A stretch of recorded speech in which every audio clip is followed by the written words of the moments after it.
Olá, queridos! Estou aqui em mais uma oportunidade para poder dar continuidade à série Exposição no Novo Testamento, uma vez que estamos falando de uma série com extrema importância para a nossa vida espiritual, até mesmo para a nossa vida emocional, para a nossa vida social, para a nossa vida prática, para a nossa vida financeira, para a nossa vida em geral. Estamos falando a respeito do Evangelho segundo escreveu o apóstolo Mateus, este apóstolo que foi chamado por Jesus para fazer parte da sua cúpula ministerial. Foi chamado por Jesus para fazer parte de uma equipe que fez a diferença para o mundo em geral. Estamos aqui diante de um assunto extremamente importante, e este assunto está baseado no Sermão do Monte. Anteriormente, eu falei a respeito dos acontecimentos anteriores que dizem a respeito da Bíblia e que dizem a respeito dos acontecimentos cronológicos da pessoa de Jesus. Estive falando, conforme o capítulo de número 1 diz, a respeito da genealogia humana de Jesus. Estive falando a respeito da genealogia divina de Jesus. No capítulo de número 2, falamos do nascimento de Jesus e da adoração dos magos a Jesus. Da perseguição de Herodes, que esteve perseguindo a Jesus justamente porque Jesus nasceu e porque ele não suportava a ideia de ter nascido outro judeu em seu lugar, outro judeu que, além de ser judeu, seria considerado rei dos judeus. Estamos falando também a respeito do que aconteceu em cena posterior. Esta cena foi exatamente a cena em que Jesus esteve no Egito. Jesus passou no Egito durante determinado tempo. Sabemos muito bem que os magos vieram e tributou presentes a Jesus e entregou presentes a Jesus. Jesus está no Egito sobrevivendo e se mantendo com os presentes que os magos lhes proporcionaram. E ele está no Egito, e no Egito ele fica durante o tempo necessário até que Arquelau assume o reinado após o seu pai morrer. O seu pai Herodes, um idumeu, que não era nem considerado judeu puro, mas que foi capaz de matar 9 esposas. Além de matar 9 esposas, matou por desconfiança de traição a sua esposa legítima e o seu próprio irmão. Ele gostava do bel prazer, ele gostava da satisfação de ser considerado, e além de ser considerado, ser adorado como um imperador da região de Israel do Império Romano. O Império Romano que dominava cerca de 30 países. O Império Romano que tinha uma sistematização de crueldade em que as pessoas eram tratadas de maneira mal e completamente covardes. Nós sabemos muito bem que as formas pelas quais o Império Romano se comprometia em tratar as pessoas e também, além de matar as pessoas, era exatamente uma forma maligna e cruel. Haja vista e considerando o que foi e como foi a morte de Jesus. A morte de Jesus foi uma morte cruel, morte de cruz. A morte de Paulo foi uma morte completamente desnecessária no ponto de vista humano. A morte de, por exemplo, Tiago apedrejado, em Atos capítulo de número 13, Estevão apedrejado, Pedro morreu de cabeça para baixo. O próprio João Marcos foi arrastado durante quilômetros e quilômetros lá na região da África e arrastado por cavalos até morrer. João Batista perdeu a tua cabeça. Tudo isso no governo do Império Romano. E estamos falando de um império que Jesus estava situado. Jesus estava situado neste império. E por Jesus estar situado neste império, nós somos sabedores, conhecedores e informados de que Jesus, depois de Herodes morrer e Arquelau tentar assumir a região em que ele era responsável por assumir, os judeus combatem, vão ao Sinédrio e sabem muito bem que Arquelau tem as mesmas intenções do pai. Sabendo que Arquelau tinha as mesmas intenções do pai, eles vão lá no Sinédrio e reclamam com os fariseus, com os escribas, com os saduceus, para que eles vá lá em Roma, onde era sede do Império Romano, e não dê autorização para que Arquelau assuma reinado. Mas não acabou. Não acabou mesmo, porque Jesus passa pelo processo em que ele vai para a região da Galileia, fica em Nazaré durante 30 anos. Depois dele vir de Nazaré, ele passa pelo momento em que ele é batizado por João Batista. Neste momento, o Espírito Santo desce sobre ele como forma corpórea de pomba. E além de descer sobre ele como forma corpórea de pomba, o Pai diz, Mateus capítulo de número 3, versículo de número 17, este é o meu filho amado, em quem sinto muita alegria. Depois dele ser batizado, ele é levado por Deus para o deserto. E no deserto, ele é provado por Satanás.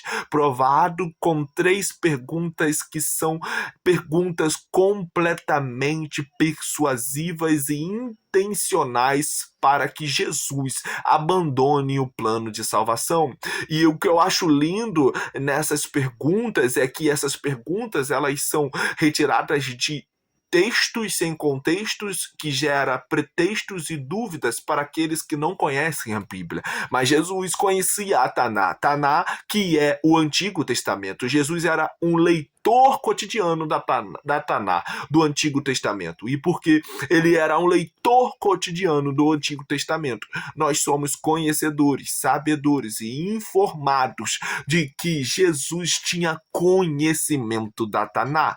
Porque ele tinha conhecimento da Taná, ele respondeu com base nos seus conhecimentos. E esses tipos de respostas foi exatamente respostas tiradas do livro de Deuteronômio. E ele diz na resposta, nem só de pão viverá o homem, mas de toda a palavra que vem da boca de Deus.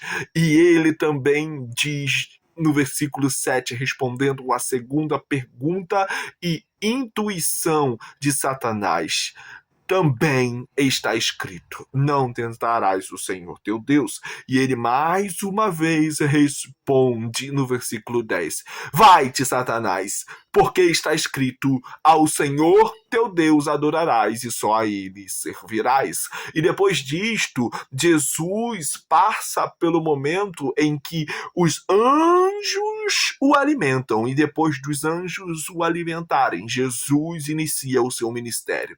Eu sempre gosto de enfatizar, eu sempre gosto de falar, eu sempre gosto de expressar que Jesus passou pelo processo, o processo do projeto salvífico, o processo do nascimento, o processo em que ele fugiu para o Egito, o processo em que depois do Egito ele foi para a Galileia, e mesmo estando na Galileia, considerado um nazareno, um lugar em que haviam judeus que eram misturados e que não eram considerados judeus, ele passou por lá, ele foi zombado, ele foi maltratado. Depois de ser maltratado, ele foi batizado. Depois de ser batizado, ele foi autorizado pelo Espírito Santo, ele foi autorizado pelo Pai, ele foi tentado pelo diabo, ele foi alimentado pelos anjos, e só depois que ele iniciou o teu ministério. Aí ele inicia o teu ministério com propriedade espiritual, com propriedade intelectual, com propriedade ministerial. Ele inicia o seu ministério, ele fala a respeito do plano de salvação, ele fala a respeito do plano de Deus, ele fala a respeito do arrependimento, ele fala a respeito do reino dos céus, ele ensina, ele ministra milagres, e depois disso, ele sobe ao monte, e ele vê as multidões de maneira íntima, e ele vê as necessidades desta multidão. Ele subiu ao monte, e assentou-se. E assentado, ele começou a ensinar o sermão que revolucionou. Eu estou falando de revolução. Eu estou falando de transformação. Eu estou falando de mudança. Eu estou falando de redirecionamento. Eu estou falando de inovação. Eu estou falando de profundidade.